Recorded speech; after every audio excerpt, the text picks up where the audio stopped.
Okay, just don't mind the video.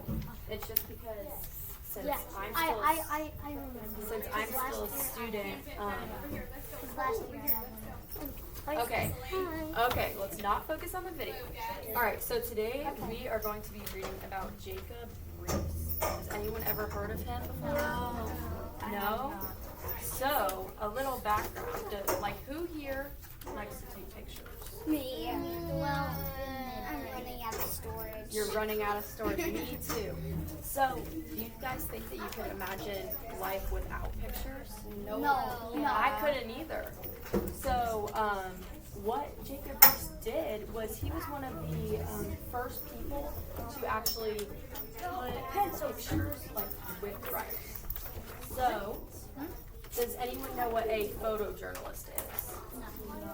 So he was the first photojournalist to come to America. So, a photojournalist is a visual storyteller who uses photography to document news events and current things.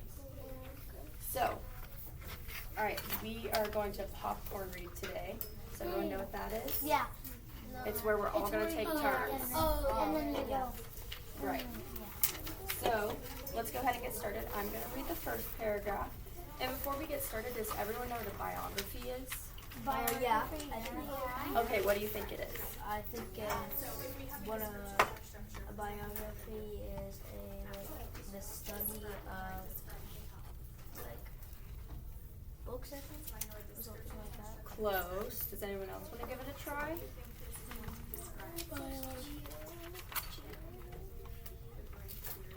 Bio means Bio means two. So, biography basically means it's just a book about themselves. It's about their life.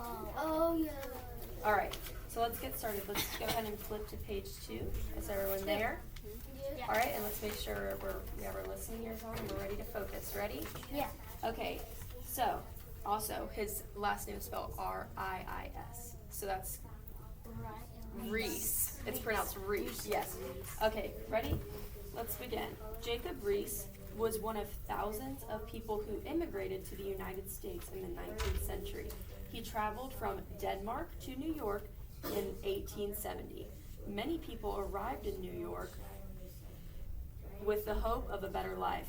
Instead, they found themselves living in slums. They lived in dark, dirty, overcrowded rooms. Diseases spread easily, and some people even died.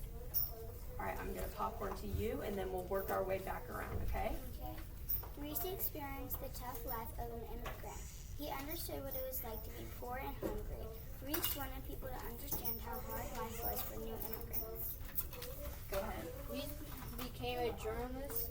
He wrote about the struggles in immigrants and new immigrants of photographing to help him and tell their stories. Riis' photographs were a useful weapon to his fight to make better life for a poor. They showed people what life was really like in slums in a way that words could not. Very good. Flip the page. Jacob Riis was born in 1849 in Ribe, Denmark. His father was a teacher who also worked for the town newspaper. Riis learned English in school, then he trained to be a carpenter. One day he met a young woman named Elizabeth Nielsen. Although they were both young, he was determined to marry her one day. However, her stepfather was against the idea. Riis couldn't find work, so at the age of 21 he moved to the United States.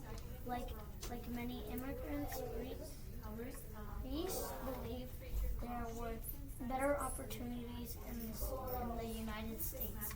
He planned to get a job and make some money, then return to Denmark and marry Elizabeth. When Riis arrived in New York City in 1870, he worked many jobs to earn enough money to live.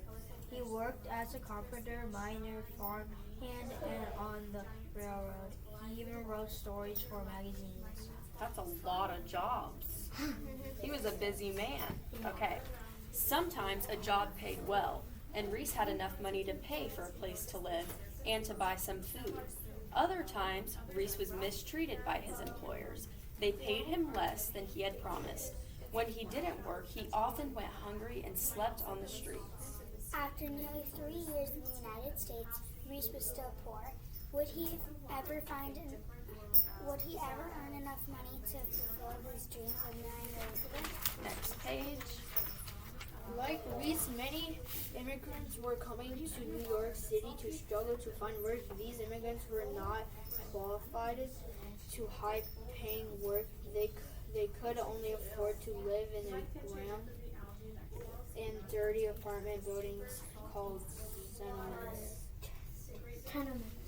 Good job. All right, next. Landlords crowded people into tenements so that they could collect as much rent as possible. As many as 15 people might live in one room. Hundreds often live in a single tenement. Good job. Many of the rooms were underground and had no light or fresh air. Many people had to share the few bathrooms. Some slept on bags of rotten straw. While many immigrants lived in tenements, others had to find living spaces where they could under bridges or in sheds near the tenements. Reese later wrote, "No pig would have been content to live in such a place." Does everyone know what content means? So it says no pig would have been content to live in such a place. So that means like they wouldn't have been happy. They wouldn't have been satisfied living in that place. Does that make sense? Yeah. Okay. Next paragraph. One of the poorest areas in New York City was 5 Points in Manhattan. This area was filled with overcrowded tenements and flimsy shacks. Many people did not have jobs and they stole food and other things to survive. Around 40,000 children lived there, but they were too ragged and dirty to go to school. Reese hated to see people, especially children, so unhappy. Flip the page. In 1873, an opportunity came Reese's way. He was hired as a newspaper reporter for the New York's New Association. He began to write about the injustice and the terrible conditions that many poor people faced. He described how New York City was one of the world's richest cities. It was now home to more than 1 million overworked, hungry people. As he later wrote in his book How the Other Half Lives, these sights gripped my heart. I must tell of them a ghost. Reese also wrote to Elizabeth asking her to marry him, and she said yes, and he returned to Denmark for the wedding. They then came back to the United States together. Very good. Back in New York City, Reese worked as a police reporter for the New York Tribune from 1877 until 1888. This meant he spent more time in the slums and could write stories about what life was like there. Oh, Great. yeah. There you go. Reese wrote about the way poor people were forced to live. But he believed that poor only committed crimes because of their living conditions. He believed that education improved living conditions could also bring about change. As a reporter, Reese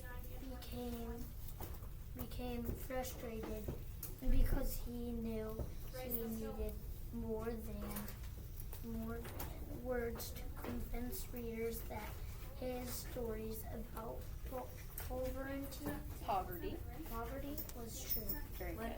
One morning in 1887, Reese read in a newspaper about a way of taking photos in the dark using a special powder to bring light. It was called flash Photography. photography. Very good. So everyone knows, like when you're taking a picture and it gets bright and you want to close your eyes, but everyone's like, keep your eyes open. That's flash photography.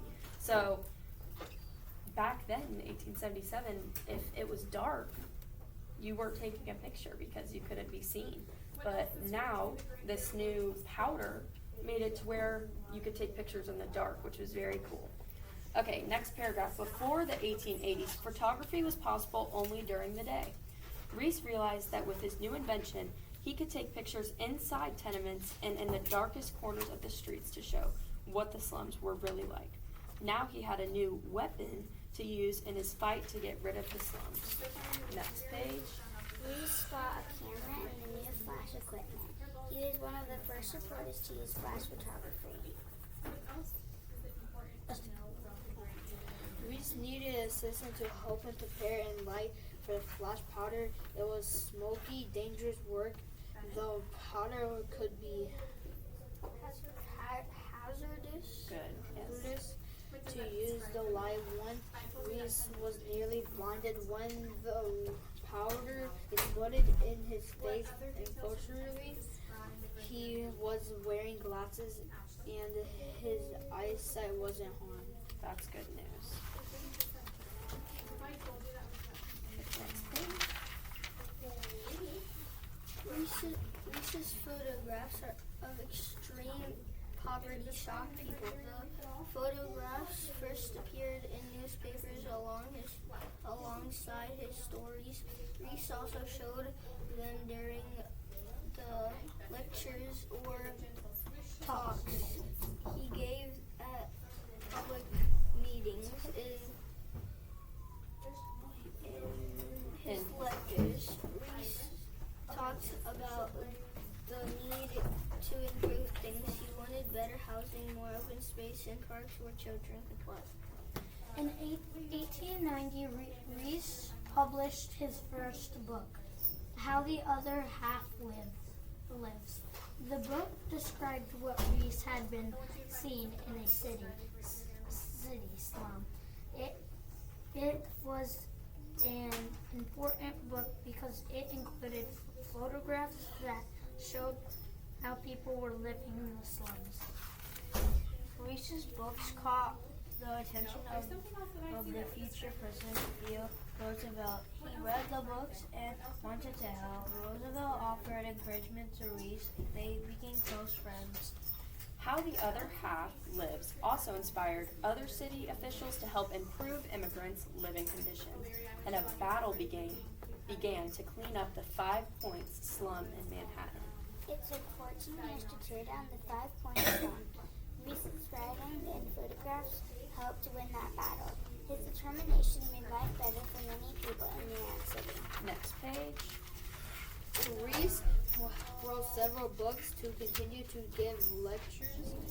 He worked for better living conditions and to get rid of workplaces where people worked long hours to poor pay. Jacob Riis died in 1914. Jacob Riis Park in New York City is a memorial to him. There are also a school and a playground named in his memorial. Very good. Okay, so what did y'all think of this story? Is there anything that stuck out to you? Does anyone have any comments or questions? No? Okay, so we're going to go ahead and get started on our comprehension question. So we're going to do it like this. I'm going to read the question to you guys and make sure that you understand it. And then I'm going to give you guys a couple, however long you need, to figure out what the answer is. And I'm going to go 1, 2, 3, and then you're going to say your answer out loud. And we're going to see what everyone gets, okay? Got it. Okay. All right, there you go. Make sure you write your names.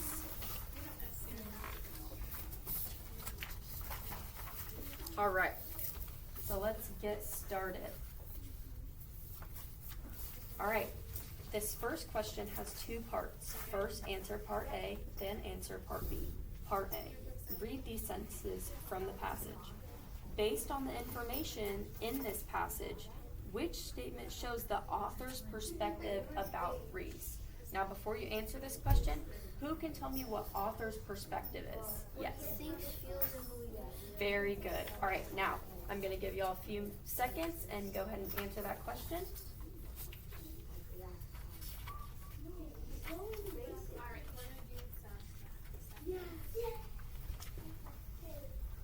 How about this? Once everyone has their answer, give me a thumbs up.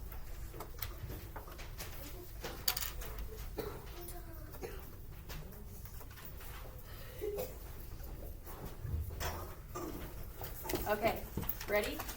Let's say it. 1, 2, 3. D. Very good. So, D says, Reese played an important role in having city officials to help improve immigrants' living conditions. Very good. All right, number 2. Which piece of evidence from the passage supports the answer in part A? So let's think about what we just answered. Reread D if you need to, and find a piece of evidence that supports that.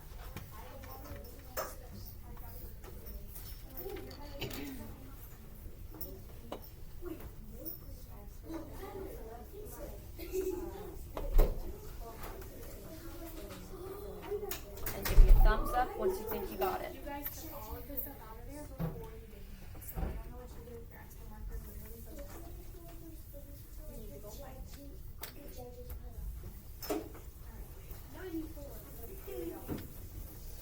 All right, ready? 1, 2, 3. B. The correct answer is D. Yes. Reese worked for better living conditions and to get rid of workplaces where people work long hours for poor I pay. heard everyone say B, but I swear it's D. It is D. Yes, good job. All right, let's flip the page. Oh, I'm sorry. Number 3. Think about the author's perspective toward Reese. Select 2 reasons the author included paragraph 2 on page 9 of the passage. So, everyone flip to page 9. And you're going to select two of the answers, okay? You're going to pick 2 of them. If you need to reread page 9, go ahead.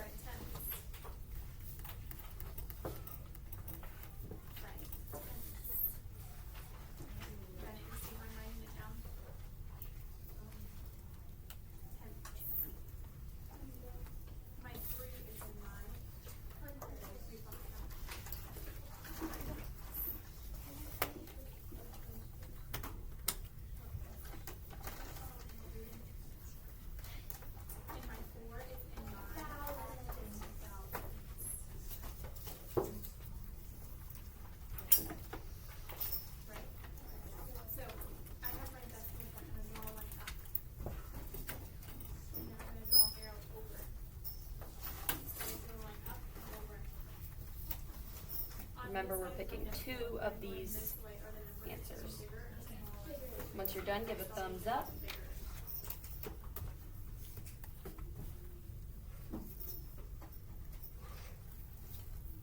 But if I go the other way, Is that everyone? Nope. No. It's okay. Take your time. right? So if I'm going this way, these place values are getting bigger. If I'm going that way, they're getting smaller, correct? Alright. If I said this 7, no. All right, let's go ahead and discuss. I'm gonna say the 2. All right, on 3, say the first Place values are 2. one you circled. Ready? 1, 2, 3. C. Good job. And the second one. 1, 2, 3. E. Very good. So C, to explain why Reese fought to help immigrants, correct? And E, to describe why Reese wrote about the way immigrants were living. Very good. All right, number 4. How does the timeline contribute to the understanding of the passage? So let's look in the book and see if we can find the timeline.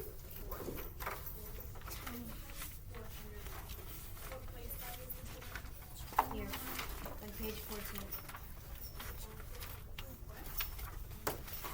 Page 14, there's the bottom right there, there's the timeline. So look over that timeline, and then after looking at that, how do you think that that timeline contributes to you understanding what this passage was about?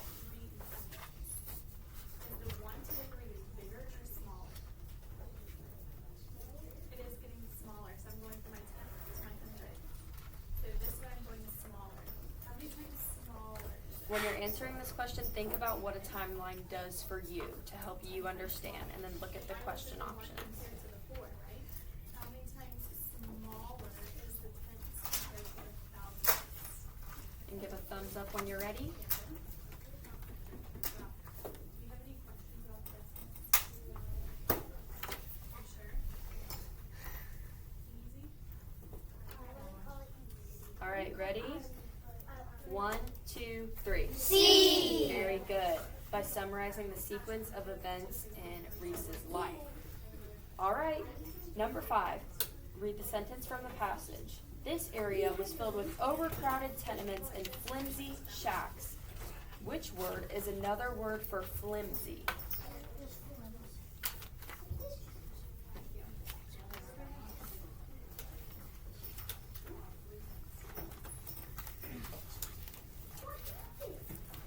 And give a thumbs up when you're ready. Ready? 1, 2, 3. Easily. Correct. Easily damaged. That is what flimsy means. Flip it over. Read the passage and then answer number 6 through 8. Fill in the bubble before 3 sentences that explains the author's perspective about how segregation affected the education of children. All right. Sylvia Mendez grew up, everyone pay attention? Sylvia Mendez grew up in California in the 1940s. At that time, most schools were segregated.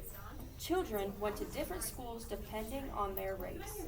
When Sylvia was 8 years old, her parents tried to register her at their local school. The school was open to only white children. Because Sylvia was Mexican and Puerto Rican heritage, she couldn't go there. The school for non-white children was farther away. It was in a rundown building. The all-white school was in the new building. The all-white school had plenty of supplies and equipment. Now, fill in the bubble before 3 sentences that explains the author's perspective. What do you think the author's perspective is? And you need to pick 3 of those. 3 of those that relate to how segregation affected the education of children. So 3 of them. It was this one right here. Let's focus. Scott was running a Make sure to give a thumbs up when you're ready. far he ran 5 and 7 kilometers. How many kilometers does he have remaining?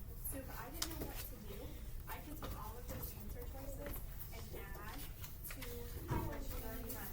Okay, ready? All those problems. Figure out my answer. I want you to Okay, tell it's okay. what happened. Give you a few more seconds and we're just gonna discuss it. Literally got a new marker yesterday, correct? We're not getting new markers every single day. But what happened? All right, let's go ahead and discuss just so we can stay on time. All right, who wants to share what they got? Let's hear it. C, E, and F. So the first one you take 5 and Close. Anyone else want to give it a shot? I'm ready. C, G, and I. Close. Let's hear it. C, and J. Okay, so everyone got a little piece of it. The correct answers are G, H, and J. So, G, the school for non-white children was further away. H, it was in a building, a rundown building. And J, the all-white school had plenty of supplies and equipment. G, H, and J. All right, how does this timeline support the information in this passage? Look at the timeline and then answer the question. Once you're done, give me a thumbs up. remember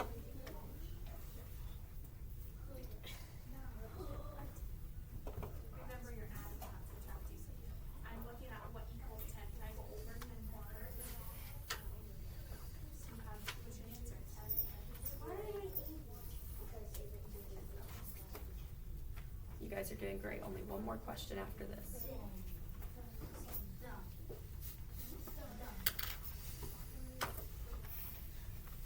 Thumbs up when you're ready.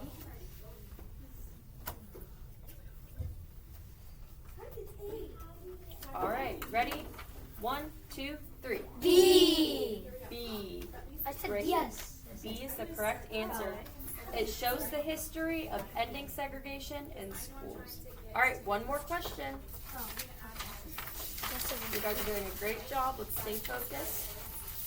Read the sentence from the passage. When Sylvia was 8 years old, her parents tried to register her at their local school. Which word is another word for register? Pay, enroll, record, or machine?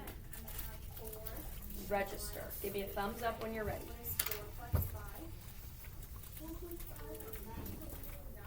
What is 7 plus 1?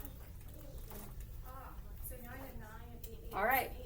3, 2, 1. B. B.